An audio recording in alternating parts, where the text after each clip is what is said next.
Okay, High Theory 4, here's part 2 of chapter 27, where we're going to talk about 12-tone serialism, dodecaphonic music, or the technique of composing with 12 tones. This was an entirely new and revolutionary way of organizing music that was invented by Arnold Schoenberg. Very influential Viennese composer, who also gathered around him two equally influential composers, Alban Berg and Anton Webern, who continued to work with his technique. Now here's how the technique works. We have 12 tones available to us, as we saw when we were talking about pitch classes. We've got, I guess you might say, 12 pitch classes.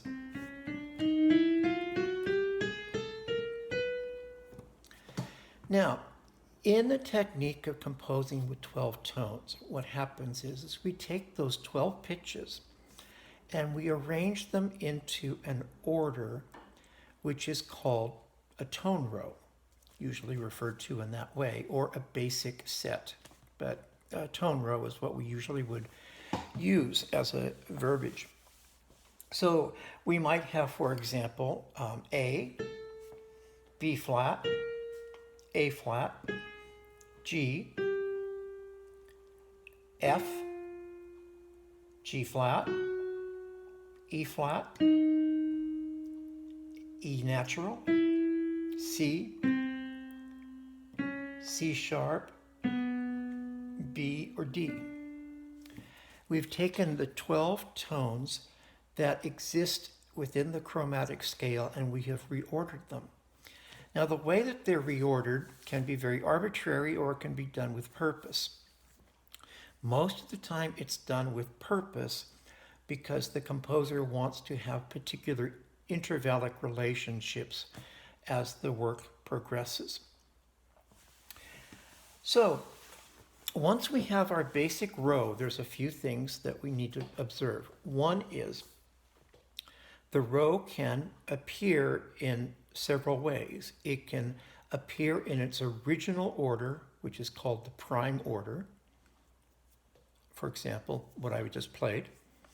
But it can also appear upside down in inversion.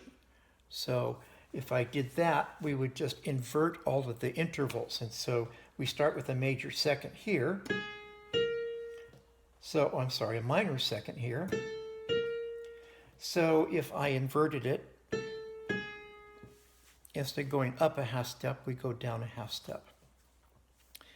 So the original order, the inverted order, we can also have the retrograde order of the row, which means backwards. So if we played that row backwards,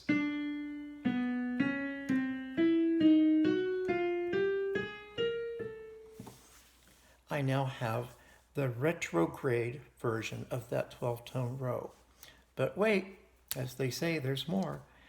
You can also invert the row and have it backwards at the same time, which is called retrograde inversion. In addition to that, it's possible to transpose the row. What this does is give you an almost limitless number of combinations that you can use to create music.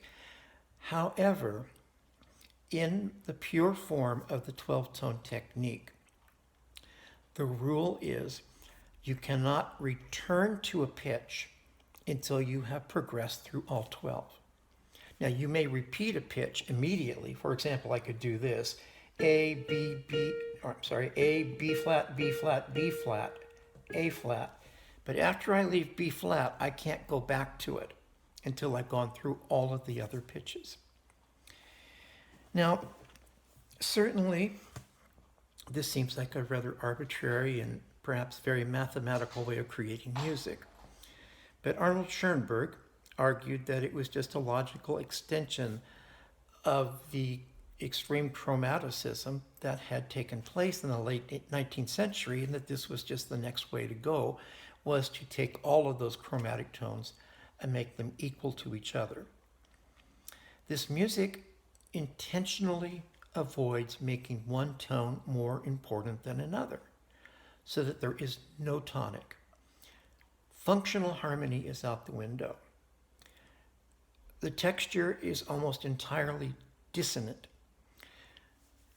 And it's not hard to understand that for that reason, this music is always met with a great deal of resistance from the general public, because it doesn't sound like what we grew up listening to. It's very complex, it's mathematical, and in the traditional sense, it's not pretty.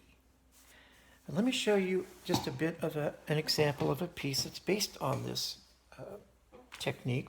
It's in the textbook. This is by a composer named Ross Lee Finney, and it's called A Piano Invention. Now, the 12-tone row that this piece is based on is what I just played for you, but I'll give it to you one more time. This is the prime order of the row. 1, keep playing an A flat. 1, 2, 3, 4, 5, 6, 7, 8, 9, 10, 11, 12. And then you would cycle back. Okay, listen to this little example, which is on 517 and 518 in your textbook. Here is the row. We start with 1, 2, 3, 4, 5, 6, 7, 8, 9, 10, 11. And now we have the next note, which is D, which is a retrograde version of the row. So the last note of the row is D. We would say that's the 12th pitch. And now we have it presented in retrograde.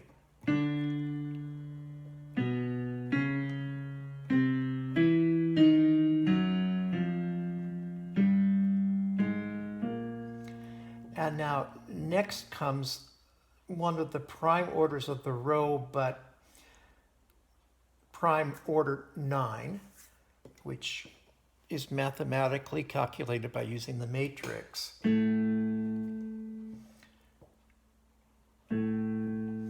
now these chords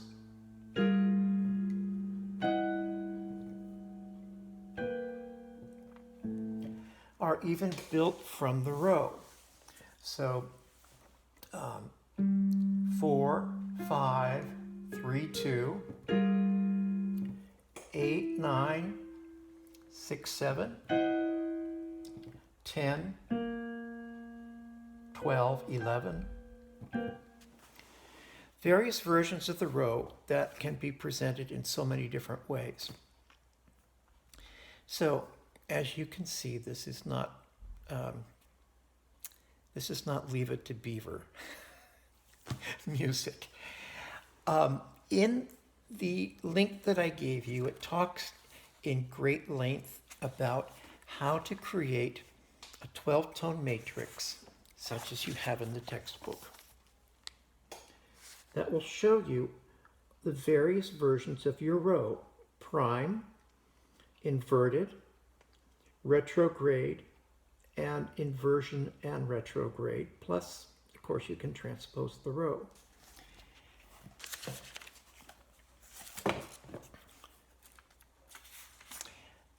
Here, for example, is a completed matrix. And I believe this is based upon the row that we were just playing.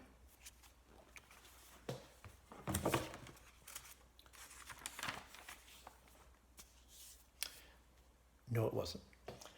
It's based upon a row by Anton Webern, which is A, F sharp, G, A flat, E, F, B, B flat, D, C sharp, C, E flat. So here's your prime order, original order.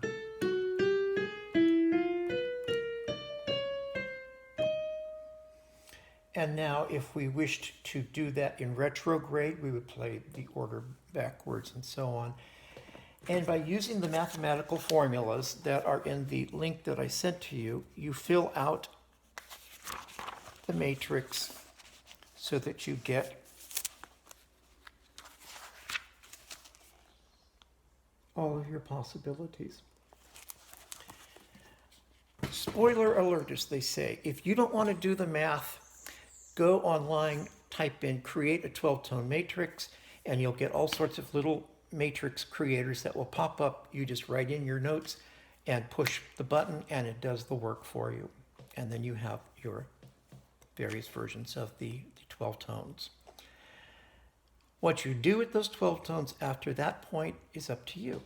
You can choose various versions of the row in whatever form you wish to use it. And you can use more than one version of the row, of course, in the same piece.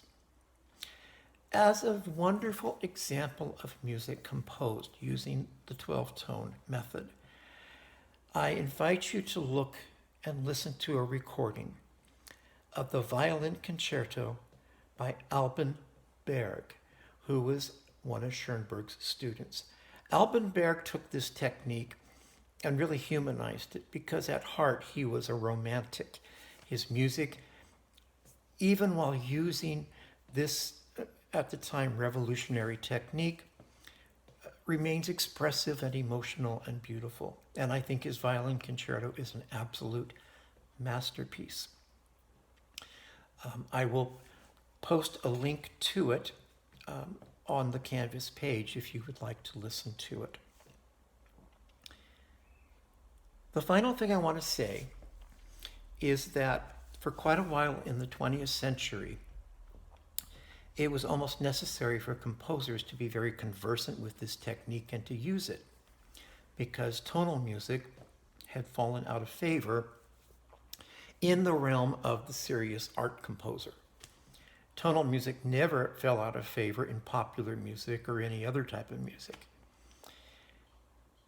Now, because the 12-tone technique and atonal music is so very foreign to the experience of the general public, as I said at the start of this, they didn't take to it.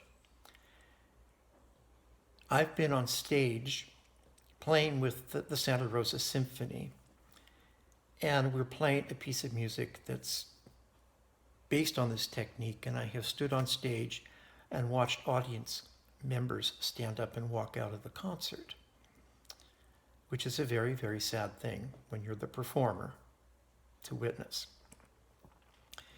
The end result is that composers in our own time are once again writing music that, if not completely tonal, is actually almost completely tonal or modal.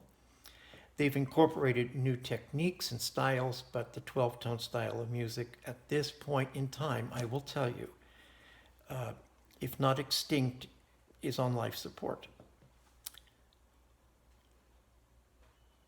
Well, there it is. I can't think of more to say other than please look at the link I sent you. That is going to be your homework for assignments 6 and 7. And listen to the Berg Violin Concerto and see what this was capable of doing. Okay, I thank you. As always, questions, let me know.